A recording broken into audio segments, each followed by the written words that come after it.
before I get into setup, I'm just going to talk about scale length and fan frets real quickly. Fan frets are a way of getting a longer scale length on the bass strings while maintaining a more reasonable scale on the treble strings. And why that's important is it increases the tension on the B string the longer the scale length is. So you can really hit it hard and it'll take it. On a shorter scale instrument, if you dig into the B string, it's gonna cycle more, and it's going to require higher action, and the tone can fall apart a lot quicker. So long scale for hard play on a B string is the ticket. The other thing is, as bass players, we think of the fundamental as being the most important part of the note. But when you're playing really low, I don't know if you've ever heard pure fundamental on, let's say, a low B, which is 30 hertz roughly. It's almost inaudible. So a lot of what you're hearing is the second harmonic and the third harmonic, and they all blend together to create what we're hearing as a note, and that's what your brain interprets. And our ears and our brains are wired for listening to speech, understanding speech. So mid-range is very important to understanding what you're hearing in the note. And so there again, a longer scale has a much richer harmonic structure, and it's easier for an audience to understand. Now, onto the setup. So when you're thinking about a setup, you should follow a very specific set of criteria. The first thing would be the truss rod, and that's what's going to change the most with most setups. What can happen with the fingerboard is when the temperature changes or when the humidity changes, it's going to affect the fingerboard first. And the reason for that is because of all these little saw cuts over here. All these little saw cuts where the frets go in, that's space for moisture to get in, and the moisture is going to expand the fingerboard. And if it expands this side first before it expands the back, then it's going to do this. It's like...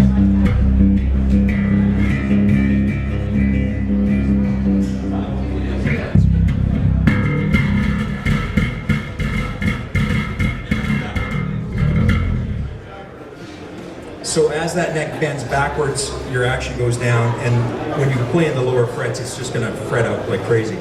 So the opposite thing happens when it dries out. Moisture leaves the fingerboard first, and your action goes up, and the bass gets stiffer to play.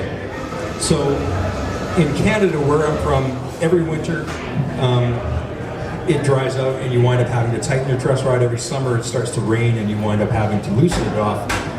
In some place like London, where your humidity is like this on a much more rapid scale, you're probably going to be adjusting your truss rod quite a bit more often. And so it's important to understand how to do that. So essentially what a truss rod is doing, just hold the bass, just like that. What a truss rod is doing is almost doing the exact same thing that the bridge is doing. If you raise the bridge, you're raising the strings. If you loosen the truss rod, you're allowing the neck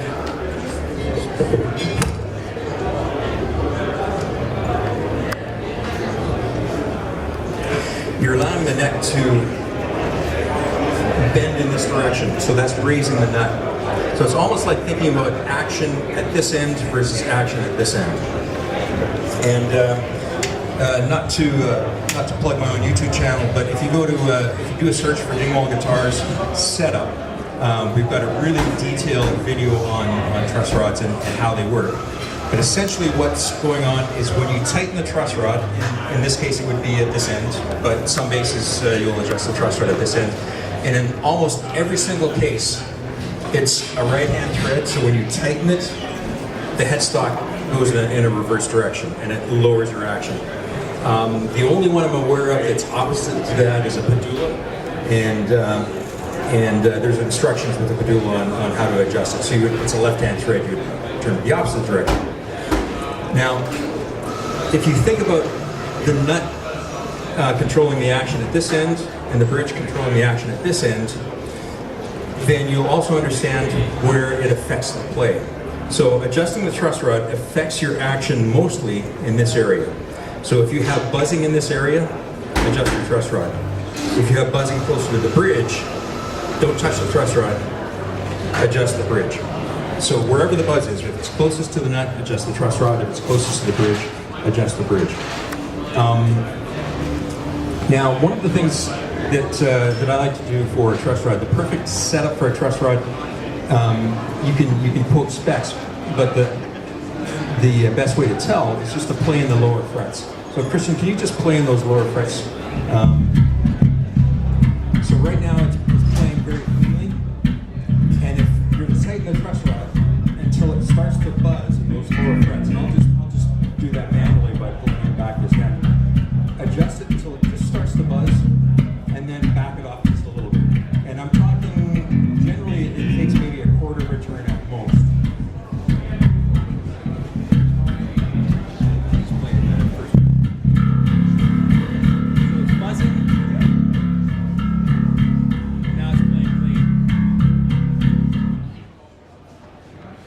Now, how hard should you play? Typically, what I recommend is you want it to play cleanly for about 75% of your maximum effort. And then above that, a little bit of fret slap is kind of good because it makes the bass sound a little bit more angry. And so when you're playing more angry, playing harder, it helps get that across.